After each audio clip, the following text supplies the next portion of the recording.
Nice jacket, Woody. Thank you. What, I'm in the Christmas spirit. does that jacket have a name by chance? My Christmas jacket? Christmas jacket. Yeah, that's really all.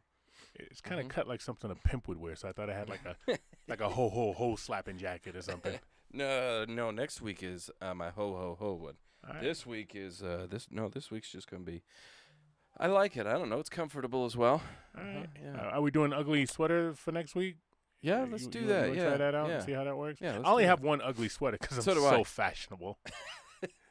I have one, and that's not entirely true. I have more than one, but I have one that is acceptable for this show, and I will wear it. This one here, I just got back from Vegas, and I was feeling Vegas. Class this it is up. what they do there. All right, emails. Rachel says, 2 for joy. I loved the mostly serious show last week. I'm glad to know a little more about the topic and how it's evolved over time. Great work, guys. First, for finding people to talk about it, and second, for finding not one but 2 women that could hang with you guys. Now, I'll await Missy's email. All right. Okay. Missy didn't email this week, but I No. can see where you would think that would happen. Those typically she's a couple of weeks behind, Mm-hmm. so I don't know. Maybe get this around Valentine's Day. Yeah. Right. Yeah. All right. Yeah, it depends on how good a behavior she's on, Holidays. So the tone of my email is slightly different than my others. Maybe I'm moved by the love of your last mask off. I don't know. Anyways, many of you out there, myself included, struggle during the holiday season. If you find yourself hurting, give me a call. I'll hear you out and cheer you up. No questions asked. Except you, Chaim Bloom, you rat fuck pile of shit. That's the GM for the Red Sox. Yeah. A lot of this is true. I love you all. Keep on keeping on. Xmas love, Mac. Half the tone was different than your normal email. I can keep up. Yeah, half of it. That's interesting. That he struggles around the holidays. They say some people get holiday seasonal depression, seasonal something. It's an acronym that spells out sad. Seasonal associative depression. Yeah, something? that sounds right. Is that it? Yeah, that sounds good. I can't believe I pulled that out. Yeah, I can't either. That's But really good. you're supposed to be on my side. But yeah, I if you get like a grandparent that dies around the holidays or any type of loved one, people, you carry that because you hear this music and it starts in fucking June now, Christmas. Oh, yeah. They try and creep up on Halloween now with it. Like, come on. Yeah, so you got to deal with that. But real talk, and I think we have a closed door coming up on that right there. Yes, we do. I don't want to get too deep in it for that reason because I don't want to be redundant. But I reached out to a lot of my people, all my people, and you guys too. I mean, if you just need to talk, I'm here. Even if you yell at your radio, your iPods with some of the dumb shit I say and try and get a smile, because that's all this is about, trying to make people laugh. It is. We say some stupid foul shit, and half of it I can't believe I say. You know what I mean? Yeah, there are times that I go back after and I just think, wow. Yeah. We said that, didn't we? Yeah. I kissed my mom with this mouth, but here we go. Extra pieces, Keith and Wood. Nice surprise mask off. Now, didn't we say we had a mask off the week before? Yes, we did. It must have been at the very tail end. No, I think we said it prior. I think, I don't know. I don't, maybe is surprised by the guests? I don't know. I'm certain, 100% certain we said it. Where in the previous episode, I don't know, but I know we did say it. I wondered in the beginning if I could sit through you two talking about adoption, but it was admittedly interesting. Way to keep it funny throughout while charging into the important topics. Episode 1 seemed to let us wade in on the shallow end of the subject without drowning in the deep end of Wood's gene pool. I can't wait for episode 27. That's funny. By the way, Olive Garden has super salad. They have soup. Super soup, too. God, I fucked that up. Great mask off. Love Jamathan. When I said super salad, I meant soup or salad. Yeah. Yeah, that was a play on words. You got it, right? Yeah, super. Well, soup. I got it now. Now he's confused us, but yes, I got soup. Or salad. Or salad. What do you normally get? Soup. Olive Garden, I get the minestrone soup. Why is Olive Garden the fucking topic around here? I mean, anywhere. Anywhere you go, you get a soup or a salad. Well, actually, at Olive Garden, you get the bottomless soup and salad. Why are we still on fucking Olive Garden? I don't know. If you go anywhere else, you go to Ruth Chris. Soup or salad? I would probably still go the soup. Soup. Yeah. What's your favorite kind of soup? Minestrone. That's the one soup I don't even know what that is. What's in that? A lot of vegetables. No meat?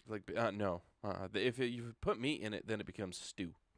Okay. So take it out, and it's basically stew without meat. So it's a vegetable soup? Yeah.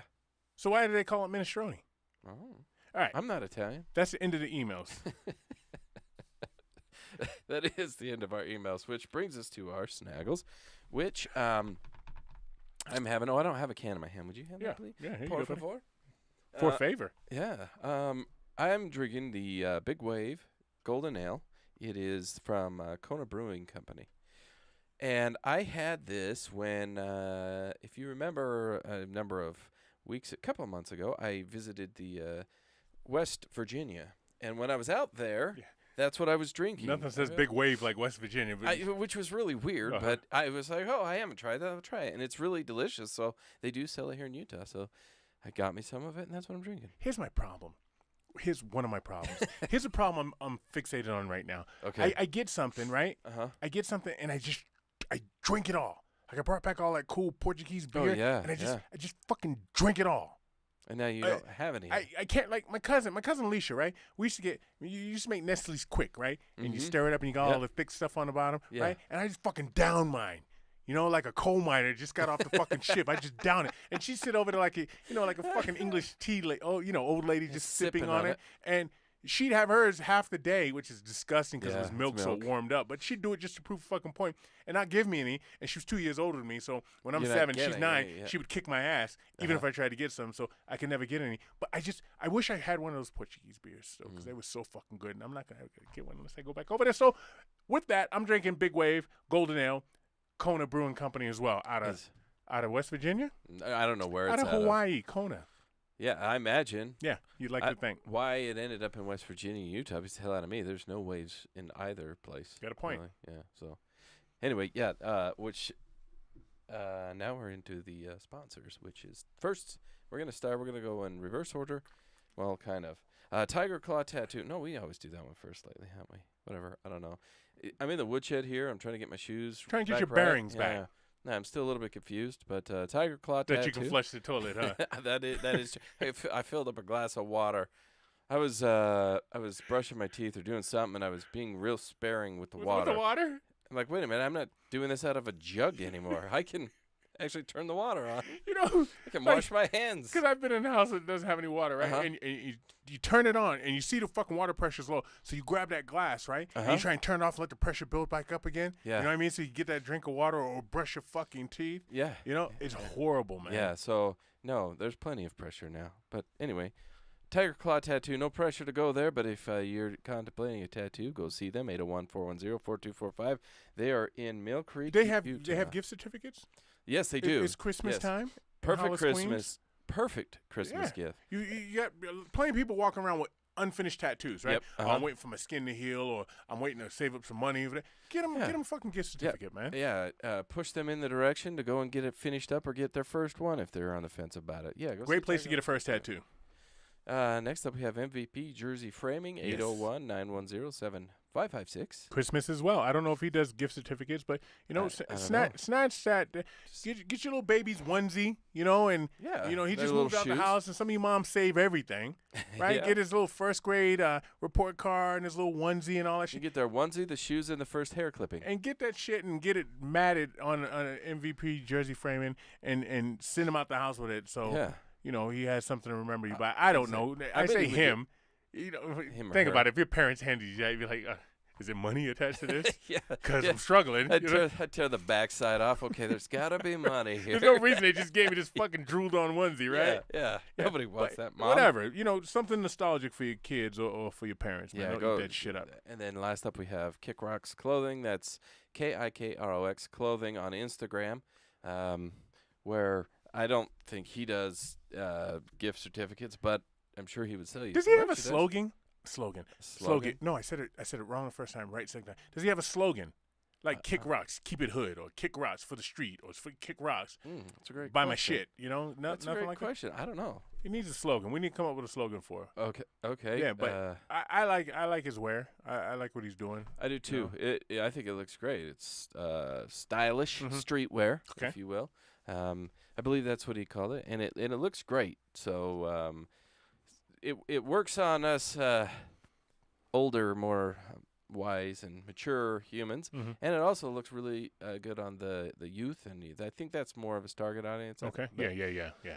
They the live la- long. They live longer than us. Yeah, that's true. Yeah. And they I tried the crop top on; it just wasn't my thing. Anyway, that is the end of the sponsors. Okay. Let me ask you a question. Would it be in the holiday season? Okay. And the festive lights all Yeah, around, and with the lights you got the mic cozies on, koozies. What are Yeah, they, koozies? Koozies, yeah. Koozies, mic Yeah, put condoms some- on, like furry condoms. Are you a Christmas party dude, a work Christmas party dude? Do you go to those? Yeah, I'll go to those. Sure. How do you do? Like How do you mean? because you're still at fucking work in my eyes. Yeah, I just do me. I try not to, like, I don't know. I guess it depends on the setting. Now, if we're going to like an ugly sweater Christmas work party, to me, an ugly sweater Christmas party says You're getting drunk. see, and I don't think so. No?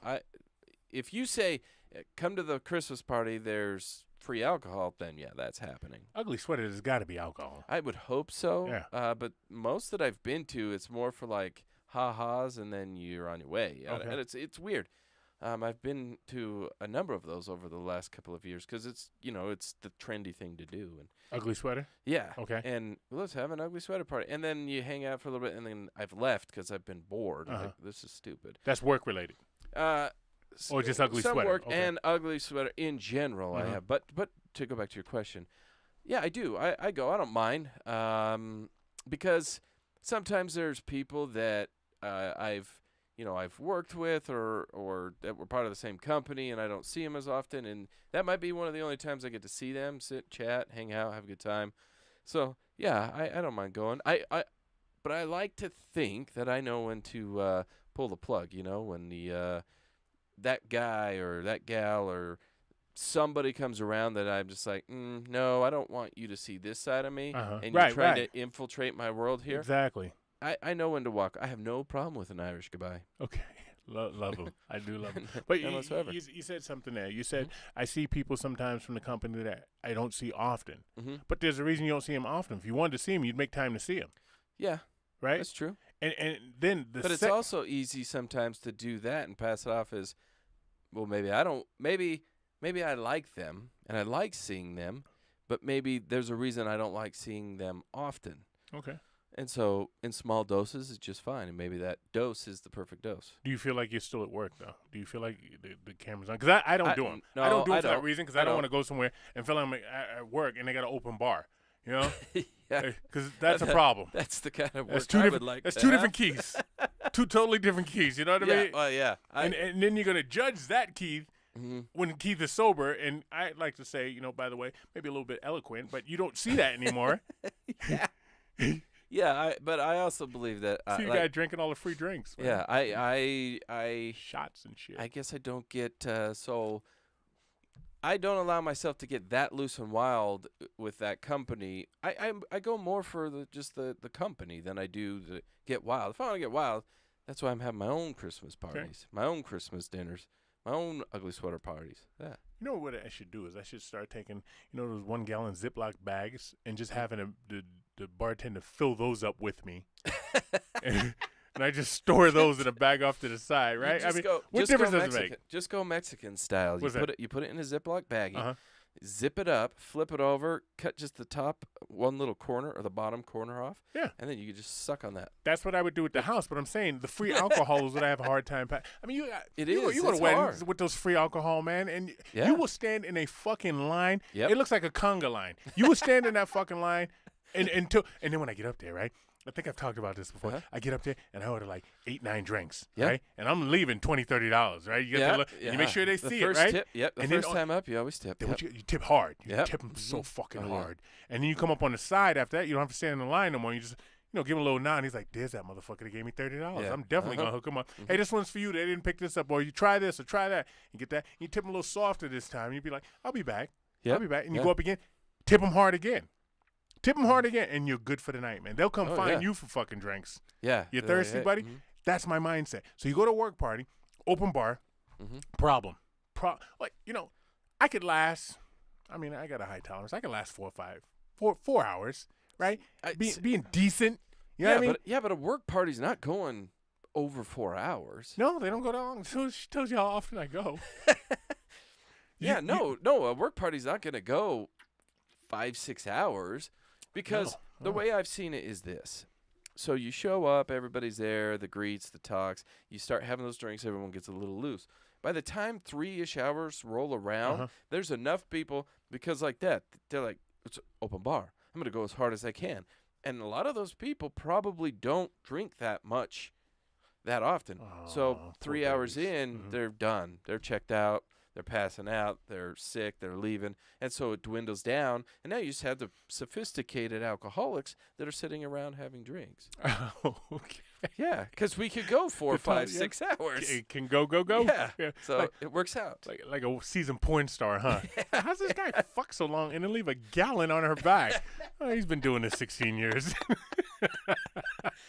as opposed to the 18-year-old who just got in the porn game, right? He's got to rub 2 out before he goes and films a scene. Exactly. Okay, yeah. Gotcha. So they're really not as bad as I think you're thinking they are in your head. They peak real fast, they die out, and like I say, it's mostly the company. But now, a wedding is different because most of those people I don't know. If I go to a wedding and there's an open bar, I'm going to know, obviously, someone in the bride or groom's family, maybe both, and it's probably not the bride or the groom. It's probably a parent or something. I know them at be this invited. stage in your life. Yeah, it's a parent. Yeah, right? it's a parent. Yeah. And so I know them well enough to be invited. Okay. And it's an open bar.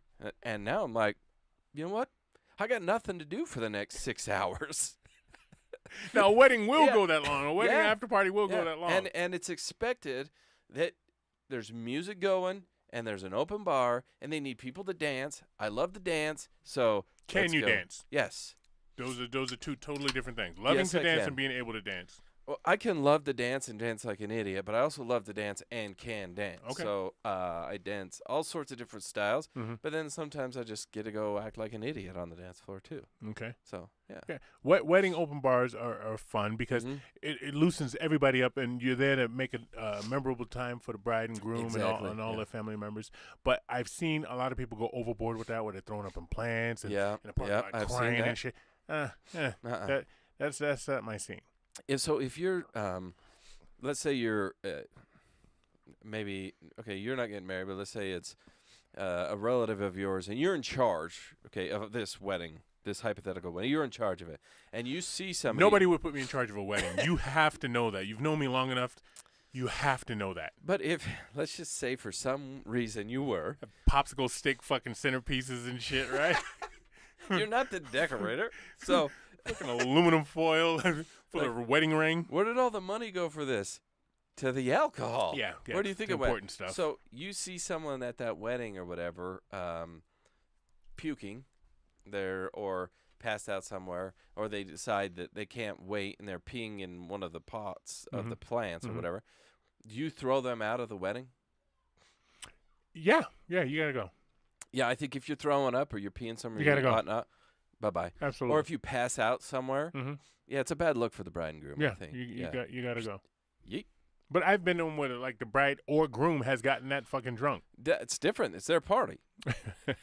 Like they set the precedence, right? Yeah. It's my party. I can cry if I want to. And vomit too. Yeah. What's the best Christmas you ever had? Christmas next week, right? We're exactly 1 week from Christmas.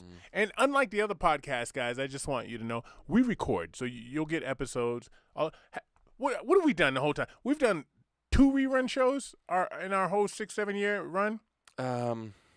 2 rerun shows. 2, yeah. Holy shit. Yeah. That's dedication. We've done this injured, broken, sad, missing, all of it. Yeah. And only missed twice.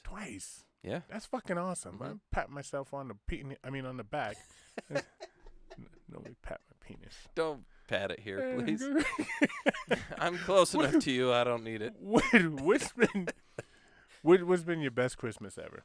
Don't say my first child or when I looked into my child's eye. Don't give me that. No, that was not my first reaction because I've answered this question for people before. It's actually a tie. Okay. I have a tie. One when I was 12 and one when I was 16. Okay. Yes. And it was solely, well, obviously I was a kid. I was living at home. So like the nostalgia around Christmas each year is exciting. Mm-hmm. But the gift is what was memorable. Okay, what'd you get? I got a bowling ball for each one of those. Fuck. Why do I ask you these questions? Yep. There are photos that my mother still has of the ultimate pride. The first one was blue. It's swirly like a marble, and I was 12. I had my dad's big T-shirt on. It had holes in it, and I'm holding this bowling ball up like it is my first child. That's 12 years old. 12 years old. And then you got another bowling ball when you're 16. Yeah. Bowling balls wear out every 4 years. Why'd you need another bowling ball? It was a different style. The first one was more of a beginner. It was a harder. A beginning round fucking ball. It was a harder material. The one when I was 16 was more like a step down from like a professional ball, which is softer, and it had specifically drilled holes for fingertips. It's a whole thing if we ever do an episode on bowling. So then that one when I was 16. I'd like to. It was a purple bowling ball. This is my favorite color. And it was purple. And my dad wouldn't let me put on a shirt at that age. However, I posed the same way with that bowling ball like it was my firstborn child, and smiling, beaming for me. You can look at that photo and sense the joy in that photo. And they've been memorable. So ever since those, I have like longed for that feeling. When I had one, and then with... Hold on, they were both left-handed bowling balls, right? Of course they were. Right. And that was the other bigger deal because if you go to a bowling lane and you use the house balls there, they're all right-handed. There are no left-handed. Okay, first of all, I was joking. Tell me the difference between a right-hand and left-hand bowling ball. Well, because you put your middle two fingers and your thumb in, right? Yeah. So if you look, your middle finger is longer than your ring finger. Right. And so if you switch the right hand and you put your left hand in it, now your ring finger has to reach further out than your middle finger. Okay, you just fucked me up. I was fucking with you. Yeah, no. There's really a left-hand and right-hand bowling ball? Yeah. Because the middle finger and the ring finger, and the middle finger are different lengths. And if you switch that sides, it jacks up how you hold it, which then in turn twists your thumb, which the holes aren't perfectly round. They're kind of like oval shape for your thumb. And so if you put your left thumb in a right thumb hole, it doesn't fit right. It hurts. Yeah. Huh. There's a whole science behind this. I just learned that. That's all right. Yeah. All right. So those are your two best. Yeah. What are your worst? My worst. Shoot. I'm trying to. My worst was probably the year of right after my divorce. I knew you were gonna go. I knew it. Yeah. That's a fucked up Christmas, isn't it? It's the first year that's just like me. I'm like, oh, yeah. Oh. Somebody call me. Somebody love me. Yeah. Then I get my kids at midday, and they're like, "Look at what we got." Yeah. And I'm like, "Oh, yeah. Well, what? Yeah. I got a present for you." And they're like, "Yeah, but we got these." Yeah. Right. Oh, anybody want a bologna sandwich? Yeah. What'd you get first, Dad? Here's a roll of the paper towel. You can. It's a tuba. It's a sword. Oh fuck! I'm crying. Like, Dad, where you going? I got an open bar. All right. So I asked you, I'm going to give you mine. My best Christmas ever. I still remember. I remember where I was standing. I got a Sony Walkman. Oh. Okay. I remember my Nana bought it for me. Oh. Now, I got it under the Christmas tree, but the first song I remember, and it had a little switch where you had mono and you had stereo, and so you could fuck with that, and it would sound, closed in like that. And then go stereo, and it would just go big like that. I was like, oh, this is fucking magic. And so the first song I remember doing that to was Man Eater by Hall & Oates. It was on there. I was like, oh, this sounds so... You shut it off a little bit, and you turn it, and fucking all the instruments and shit. And then you put the headphones on, and they were the, square foam ball. They almost looked like cotton balls. They were round foam, yeah. They were round foam. Yeah, and it was just like a metal wire that went over the top. Oh, yeah. Oh, yeah. What a beautiful what a beautiful time with those things. Cassette AM FM fucking Walkman, man. I had one when I was a kid, and I would mow the lawn wearing it and bebopping to it. And I had different cassettes, and I know other songs were out before this, but the one song, for whatever reason, I think it's because every time I was mowing the lawn it was on, is Nothing Compares to You by Sinead O'Connor. Sinead O'Connor, written by Prince, yeah. And I listened to that, so when you say Sony Walkman, that's the song that pops into my head. Yeah, because it should. Again, 10 years apart, right? Yeah. Because that was about 10 years later. The worst way ever, in my opinion, to listen to music was cassette. Cassettes gave me the most fucking trouble. I lived through 8 tracks. 8 tracks never did the like. No, it never chewed shit up. You just throw it in. Records, you may get a scratch record, but you clean it real good and you'd be okay. Or you put a penny on top of the needle, the thing to play it, and that would be okay. But cassettes gave me fucking fits, and they would chew everything up. The cassette player would chew it up all the fucking time. CDs never had a problem, and now of course nothing skips. No, right? Because it's all digital. When I had the Discman, because it's an upgrade from the Walkman. Yeah, I didn't have that. I had a Discman, and you could put a cassette in your stereo in your car, and then you had the Discman. And so I got one of those for Christmas. I think I was probably 17, so it was probably the year after. I was like, well, I already have a bowling ball, so anything after this is kind of a downgrade. But I got a Discman, and I put it in the center console there, and I put the cassette in, and I would drive, and you're driving. It's bumpy. It's the early 90s, so all the roads are messed up, and you hit a bump, and it's skip. Or it's skip a track. And I'm like, this is shitty. So then they came out with these, like, shock plates. They were, like, 3 times the height of the Discman, so you'd stick it at the bottom, and it would, like, bounce and wobble around. Did it work? Yeah, it did. It was incredible. And then I went to school one day, came out after baseball, and somebody broke in my car and stole it. That's because it worked. Yeah. Like, damn it, now it's going to skip again. First time I ever saw that cassette hooked up to the Discman thing, I met this girl named was Desiree. She was older, right? Like I was like 22 and she was like 31. You know what I mean? So she had money. She's fucking loaded, right? And so we get into her car, right? And I remember she lights a cigarette and she's one of those, she drove with one leg up in the chair, like she put her foot up by her ass. Tucked it up? Yeah, tucked it up under, which was hot already because she had shorts on. And so, you could maybe see a little bit of the man in the boat. And then she put Madonna in the Discman, and I think it was that True Blue? I don't know. The one with the chain, and she's got the jeans. Yeah, I think it is. Is that True Blue? She put that in, right? And she put the cassette in, and she told me to hold the Discman. And I was like, this girl's fucking hot, man. She's smoking this fucking cigarette. She got a leg up, and I'm holding a Discman like some fucking waiter, right? And she's driving down the street, right? We just go to wherever, and she would tell me, like, she's 31, I got to listen to her, right? She'd tell me, like, skip this song, skip that song. I'm like, oh, man, she's going to teach me some shit once we get back to her place. My worst Christmas ever. Being poor, we used to get this Sub for Santa stuff. So your mom still out there. It's still a thing? Yeah. So your mom, she'd throw hints at you. Oh, what do you want? Oh, I want, Evel Knievel, or I want Planet of the Apes this, and my action figures were fucking full size, man. They were the tall 18-inch ones with like fur hair and stuff. Yeah. So they were like the glorified Barbies almost. And so she would, hint to what you want all year. All right, and I'm like, I want this, I want that, and so I remember I wanted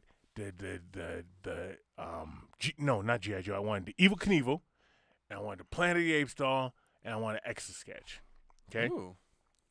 And that's all I wanted. I knew I couldn't ask for much because, we couldn't get much. Right. So I remember opening presents and shit, and you grab it, and Mom's like, open this one. Fucking underwear. Hey, great. And you throw them behind you, right? Open this one. Oh, socks. Oh, tough skins. Oh, I don't want tough skin. And then I got the tall one, the nice tall one. I'm like, that's the fucking action figure. Yeah. That's it. I opened this motherfucker up, and it's drumsticks. They fucked up the fucking order, right? I open the other one that I think is the other action figure. It's I can't believe this. It's government string cheese. Now I don't know what it looks like out here, but back home the government cheese it had a pea shit green line, a black line, then another pea shit green line. That was the logo, and it would just say cheese, right? And I don't know if you ever try to eat government string cheese, but it's like eating chalk. So So I got that. So they fucked up the order. My mom bought me the Etch-a-Sketch, and my sister broke it on the same fucking day. I got it. So on Christmas. So I walked around with fucking drumsticks. So now I'm going to learn how to play the drums. Because you don't complain. No. Right? No. So I'm just playing You're on grateful things. for, yeah. So, pots and pans and shit. On December 25th. Right? But December 28th, those fucking drumsticks disappeared because I was beating on everything. So I'm left with a broken Etch-a-Sketch, some underwear, some socks, and Tough Skins. Worst fucking Christmas ever, man. That's pretty fucking bad. Pretty rough. Yeah. The only thing that I like as a kid, because JCPenney or Mervyn's or hell, anywhere that sold clothes, if it was a shirt or pants, they would put it in like the Christmas box. Okay. And so you knew the size of it. It Yes. was, like, I don't know, 12 by 8 8. or something. By 8, yep. Yeah, and so you'd see all your presents there and see those and be like, do I open them first and pretend like I give a shit that it's closed, or do I open them last and then be like, oh, yay, because then I could just transition. How do I do this? Okay. So I always went for those first because I knew what they were, and if it's like as you open presents, the next one's better than the next, and so on and so forth. So if you start with the clothes, then you get better as you go. My mom got wise to it a couple of years, so she switched everything. So she started wrapping toys in those and clothes in the other. So I'd start there, and I was excited. Yeah. And so I'm like, oh, this is awesome, and build up, and now I'm opening underwear and socks that look like they should have been toys. Pissed me That's off. fucked up. Yeah. That's a head game. That's a woman for you, though. Let's play the fucking head games with the little dude. She prepared you for life. Yeah. You know what I mean? She did. Yeah. What's wrong? Nothing. Nah. Well, what's wrong is you put the fucking CDs in the pants package, and you put the pants in the fucking shape of a Simon. Uh-huh. You know? They do that shit, man.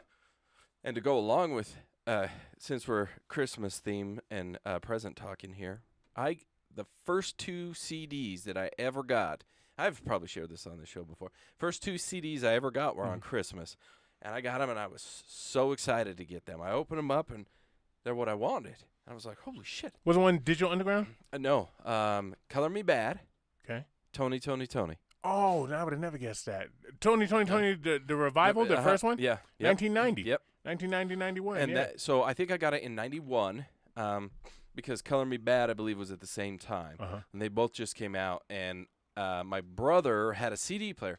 I didn't even have a CD player. I just got CDs. I was excited. And so he was, hey, can I play? No, I'm not listening to your shit. Right. Okay. So we had to listen to like Metallica and Depeche Mode, I think, is what until he left the house. Yeah. And then I'd play it. But one of my friends had it, a CD player. So I went over like the next day on the 26th, and I'm like, hey, man, look what I got. I got these CDs. Can I play them? And he's like, no. You won't listen to your bullshit either. I got Metallica and Guns N' Roses. You can go. I'm like, so I only got to listen to Color Me Bad and Tony. Very limited for that first year. And I think I got a small little boombox CD player. One of those didn't age very well. I'll tell you that right now. Hey, I just figured something out. Why these kids today are so fucking soft. Okay. Because they've never had to put on a fucking pair of Tough Skins where it feels it feels like you have on cardboard. Yeah. Right? And on your knees, it feels like you have cardboard with metal plates in it. Those motherfuckers could withstand a nuclear blast, man. Oh, yeah. They probably... Tough Skins had a name for a reason. Remember? They probably still exist. So you get them, right? So they always buy them long. If a parent was doing right, they always buy them long. So they'd cuff them up. You'd have that belt on. You have the fucking cinch marks all along your waist. So your mom would just buy you extra long sweater to cover up. It looked like a fucking fan around your waist. Right? So you could grow. Yeah, because it would wrap around to the very back. You'd have this thick fucking cuff on the bottom where it was like, I don't know, having a fucking horseshoe around your ankle because it was that hard hitting your ankle as you walk. And as you grew, that ring would come out. That ring would come out, and you'd wear them to school again, and the rings around your fucking belt or your waistline would fucking flatten out, right? And then when they got too small, what'd she do? She'd turn them into fucking shorts. Those Tough Skins never fucking left. No. Right? Yeah. But by the time they got turned into shorts, they were at least a little bit more pliable. Right. You could actually function in those motherfuckers. Yeah. They weren't cutting your thighs up as you're trying to run. The one thing that the late 80s and early 90s did for us, though, is they allowed those shorts to have, like, the shredded ends on them Mhm. so they could hang if it had strings hanging. And then they also allowed you to take that belt that was too long and tie a knot in it and pull it down. Nice, nice. They knew how to make shit last back then. Yeah, So, because we all survived the 80s and have to do that shit. So somebody was like, why don't we just try and make it fashionable? Make it fashionable. Like Yeah. holes in the pants. I'll never get that. I won't get started. I've already hit on that. What is that? What you're saying? That is what I'm saying. And with that, guys, hopefully you appreciate and enjoy this pre-Christmas, pre-Christmas, because we're going to do another pre-Christmas here coming up soon in a couple of days. Because next Sunday, a week from today, is the holiday, and we're not going to record on that day. So you have to catch us beforehand. So keep your ears open for that, eyes peeled for when I announce when that'll go down. You know where our sponsors are at. You've got time to get those gift cards or at least reach out to them, see if they can hook you up before the actual holiday. Even give it to them after. You know what? Just tell somebody, hey, it was in the mail, and then give it to them late. Doesn't even matter. Either way, guys, check them out. Closed door sessions coming up next week. So if you have not subscribed, you're going to want to do so you can catch that. And I guarantee you the one coming up is going to be a wonderful, amazing show. So check that. And also Ask Radio. Did you talk about that already? Because I was doing something else. No, Ask Radio. So it's askradio.com. If you go over there, starting at the beginning of the year, they're going to replay. So what he does is each week plays on the previous year's episode for that week. So he'll be exactly 1 year behind starting in January. So if you want to know what we talked about last January and it's too hard for you to scroll all the way through our show, tune into Ask Radio, and there it is. If you want to know what our end of the year show was last year, check it out on Ask Radio, and you'll be able to hear that. So anyway, guys, we will see you here very shortly. And Keith, I got to tell you, this pre-Christmas show was nothing short of a Christmas miracle. Yeah, with the water on. Let me just say, we're all right now in the Christmas. It's supposed to be the spirit of giving and all that. And what did I get? And what am I getting somebody? Check on your friends. Yes. Check just a mental check. Check on them. Check on the people that are close to you, your friends, your family. Check on yourself. That is true. Give yourself a self-evaluation, mental check. Be honest with yourself. If you got people you can talk to them. If you don't, again, here I am. I'm listening. Thank you. We out.